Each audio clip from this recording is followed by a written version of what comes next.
Assalamualaikum warahmatullahi wabarakatuh. Halo anak-anak, perkenalkan nama Bapak Muhammad Haikal dari kelas 2E Prodi PGSD. Di sini Bapak akan menjelaskan materi tentang pencemaran udara. Untuk materi pembahasan ada 4. Yang pertama, pengertian pencemaran udara. Yang kedua, penyebab pencemaran udara. Yang ketiga, dampak pencemaran udara. Yang keempat, solusi atau cara menanggulangi pencemaran udara. Pengertian pencemaran udara. Pencemaran udara atau yang juga disebut dengan polusi udara umumnya disebabkan oleh pelepasan sejumlah bahan kimia di atmosfer. Polusi ini bisa terjadi disebabkan karena aktivitas manusia maupun secara alami.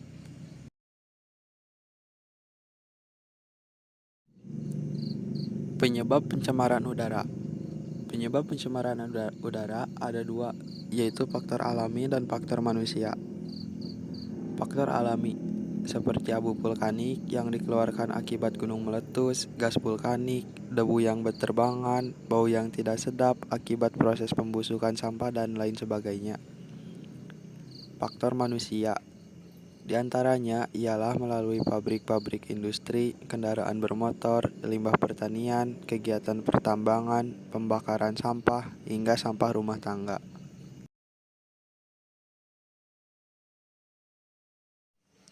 Dampak pencemaran udara.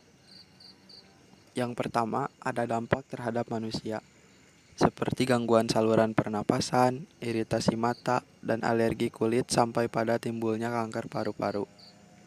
Yang kedua, dampak terhadap tumbuhan. Polusi udara mempengaruhi tumbuhan seperti jenis tanaman, lama usia tanaman, keseimbangan nutrisi yang ada di dalamnya, kondisi kesehatan tanaman, suhu, kelembaban, dan penerangan.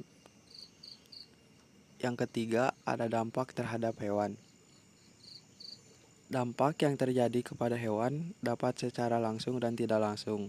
Secara langsung, apabila adanya interaksi melalui sistem pernapasan sebagaimana manusia dan secara tidak langsung melalui perantara. Misalnya seperti makanan hewan pada tumbuhan atau air yang terkena polutan. Itu dapat menjangkit pada para hewan melalui rantai makanan yang telah terbaur dengan zat pencemar atau polutan tersebut.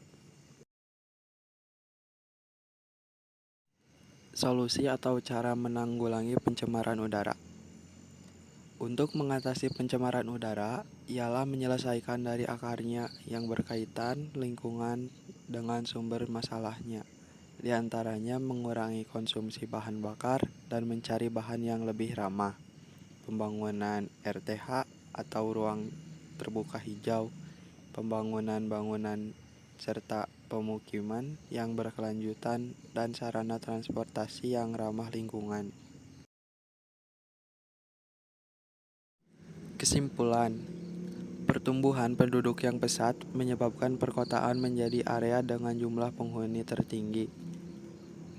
Kemajuan ilmu pengetahuan dan teknologi membawa perubahan signifikan dalam kehidupan, namun juga meningkatkan permasalahan lingkungan, terutama pencemaran udara.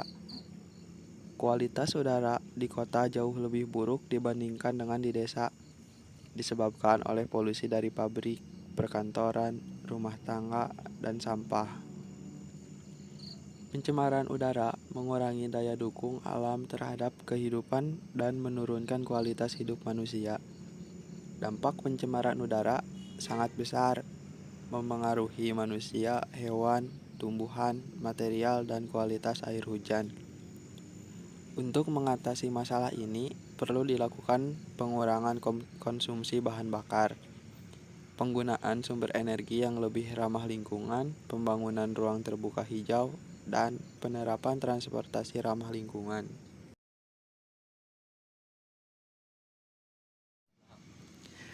Sekian materi yang dapat Bapak sampaikan. Mohon maaf bila masih banyak kekurangan. Terima kasih. Wassalamualaikum warahmatullahi wabarakatuh.